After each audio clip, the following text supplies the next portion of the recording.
7 héroïnes septem. C'est l'histoire d'héroïnes qui sont des anti-héroïnes parfois. C'est l'histoire de guerrières de l'ordinaire, de battantes du quotidien. C'est l'histoire de fêlures qui craquaient le vernis de nos existences et d'armures que l'on se construit parfois pour traverser les tempêtes de nos vies. 7 femmes exceptionnelles ont accepté de fendre leur armure pour raconter ces fêlures, ces batailles qui ont chahuté leur vie ou bouleversé leur cœur aujourd'hui. Cette histoire, c'est l'histoire de toutes les femmes. Joséfa Raffard a 27 ans et elle est une héroïne septem. Joséfa est la fondatrice du Loma Club, par lequel elle réunit des femmes dans des cercles de parole si libérateurs qu'on les dit thérapeutiques. C'est elle qui dévoile sa fêlure aujourd'hui. Aujourd'hui, je fends mon armure pour vous raconter comment ma fille est devenue ma plus grande fêlure. C'est ma plus grosse fêlure parce que j'ai toujours peur pour elle, pour moi et pour son père. Je suis devenue mère à 25 ans et ça m'est arrivé pas par hasard mais un petit peu. J'ai laissé faire le hasard et je me suis dit que si ça arrivait c'était bien, et si ça devait arriver, et si ça arrivait pas, c'est que c'était pour après, mais il n'y avait pas ce truc de je veux devenir mère maintenant. Moi j'ai appris que j'étais enceinte lors d'un road trip aux Philippines avec mon amoureux.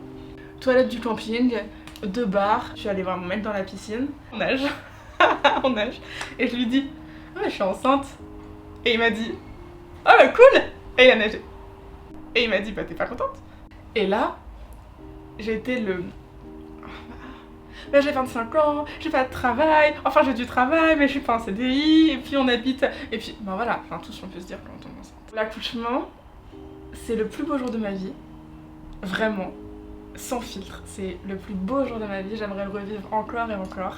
La nuit qui a suivi l'accouchement, c'est la pire nuit de ma vie, donc en fait, les montagnes russes, mais c'était parfait pour me faire découvrir la maternité en fait, vu que la maternité c'est cette ambivalence sans cesse entre c'est génial et j'en peux plus. J'ai fait une grosse hémorragie de la délivrance et ma fille en fait elle ne respirait pas à la naissance.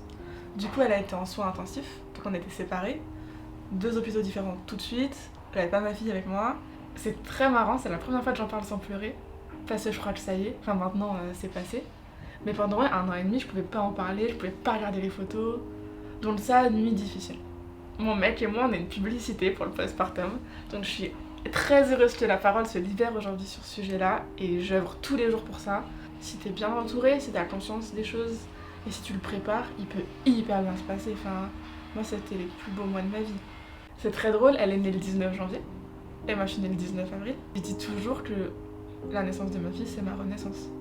Toutes les mères qui font partie des groupes de parole que j'anime, quand l'anniversaire de leur premier enfant arrive, ou en tout cas quand le premier anniversaire arrive, je leur dis toujours, le premier anniversaire, c'est notre anniversaire. C'est notre anniversaire de mère.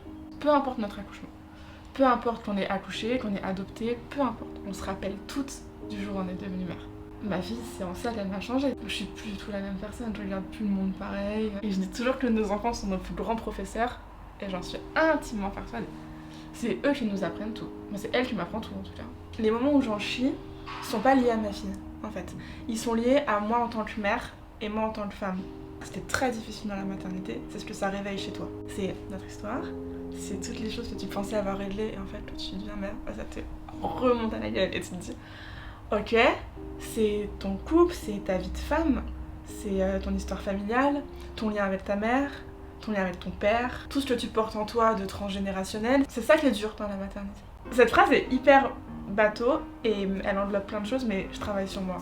Sur pourquoi je réagis comme ça, qu'est-ce que ça a révélé chez moi, ok, je l'avais réglé, mais en fait je l'ai pas réglé. Soit je vais voir un kinésithérapeute, soit je vais faire du yoga, soit je médite pendant hyper longtemps, j'en parle à mon mec, j'écris, j'en parle à d'autres femmes, parce que je trouve que quand on se parle entre nous il se passe des choses extraordinaires. Au quotidien je porte une armure bien sûr, mais quelle femme ne porte pas une armure au quotidien? J'élève une femme, et c'est pas rien, même si on l'élève vachement en non-genré, j'élève une femme. Et dans ce monde, on sait ce que ça veut dire. Donc ouais, je porte une armure et elle est solide.